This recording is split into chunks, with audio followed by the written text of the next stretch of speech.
Cicely Tyson spent a lifetime portraying not just individual strong Black women, but the collective strength and resilience of Black women. And so many of the roles she played were rooted in literature. I'm Kalela Williams, Literary K, and today I want to pay homage to the way in which Cicely Tyson brought iconic books to life and what these books and films mean to me.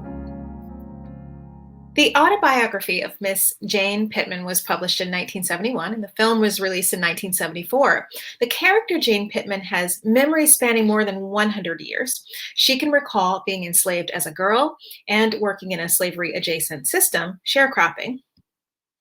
But Jane's life, in a sense, follows part of the country's lifeline. She was there, for instance, when the world shook with the impacts of both world wars, and also during the tumult of the Vietnam War.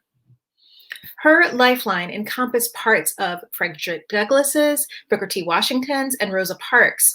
And as an old woman, Jane commits a Rosa Parks-like action of her own, protesting segregation.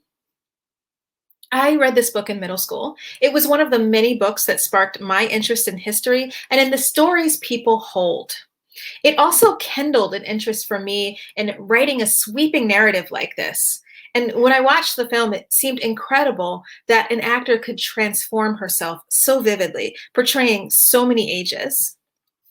Decades later, Cicely Tyson returned to Ernest Gaines' work in A Lesson Before Dying, in a film released in 1999. The book was published in 1993. It's about two men, Grant, a Black teacher in a Louisiana parish, and Jefferson, a Black man who has been sentenced to die. Jefferson, convinced he is not a man, learns from Grant during the final weeks of his life. Grant has a lesson to learn himself. He left his rural parish to attend college and has returned, but his sense of home and humanity is skewed, and he doesn't want to be involved with Jefferson. He is fighting for his own path, being an educated person who has few options in the 1940s South. It's his aunt, played by Cicely Tyson in the film, who convinces Grant to help Jefferson, insisting that his lessons can have a lasting impact, even on a man who is scheduled to die. I read A Lesson Before Dying when I was in my late 20s, some years after its initial publication. I was struck by its ideas of humanity and inhumanity. I had been on the fence about capital punishment, and this book allowed me to think more deeply about it. In January 1977, 130 million viewers tuned in to watch Roots, the miniseries based on Alex Haley's best-selling 1976 book. I was not one of them, given the fact that I had not been born.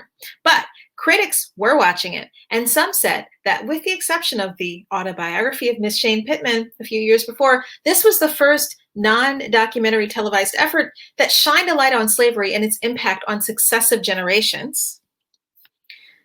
Cicely Tyson played Binta, the mother of the iconic character Kunta Kinte. Binta and Kunta share a close mother-son relationship. Like many Mandinka children, he spends his boyhood at his mother's side.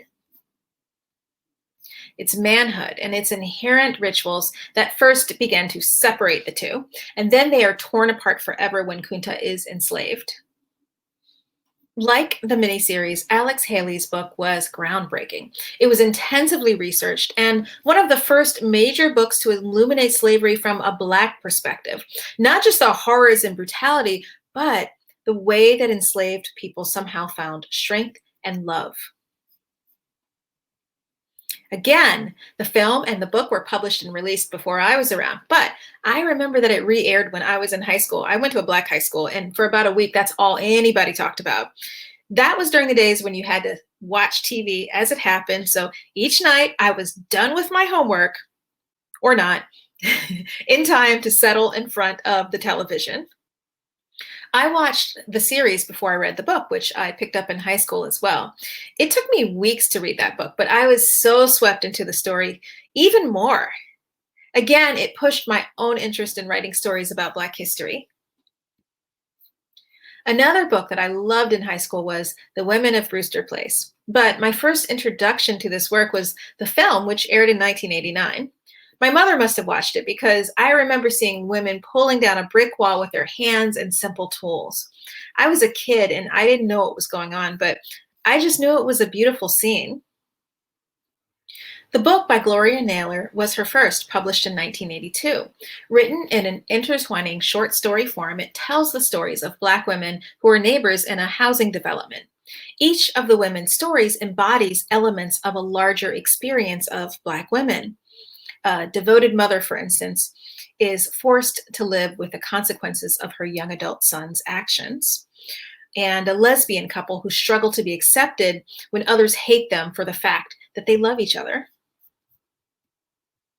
And then there is Kiswana. Her rift with her mother, played by Cicely Tyson in the miniseries, is profound when Kiswana embraces activism and an African aesthetic. Her mother, proud and on the affluent end of middle class, is bewildered that her daughter, who she named Melanie, chooses to live at Brewster Place when she has other options. I watched this film again in high school and also read the novel. What I really loved about this book was how Black women are portrayed as anything but a monolith, and how solidarity is something that has to be worked towards, not just something that comes naturally. Lastly, I'll talk about Sounder. This was one of the first books without pictures I ever read. My mother was a middle school teacher, and she brought the book home to me when I was in elementary school because I loved animals. This book fictionalizes the very real brutality of the penal system, especially in the 1930s South, and the hardship of sharecropping. So, although I didn't understand any of these ideas, my mother talked to me about these points in history. I was horrified, but I wanted to learn more. Cicely Tyson plays Rebecca Morgan, the boy's mother, in the 1972 film Sounder, which I saw after reading the book. Tyson was the perfect actor to portray her. Sounder was one of my favorite books, and the mother was my favorite character. I didn't quite see then that the mother's strengths and the sacrifices she made for her children mirrored those of my own mother's. It was only after rereading the book a few years ago that I finally got that. Only 2 days before her death, Cicely Tyson published her own book, Just As I Am, her memoir.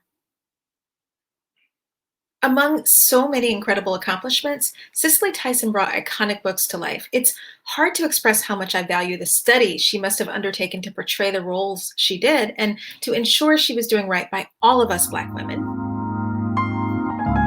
Thank you for joining me for this retrospective of Cicely Tyson's films and the books that inspired them.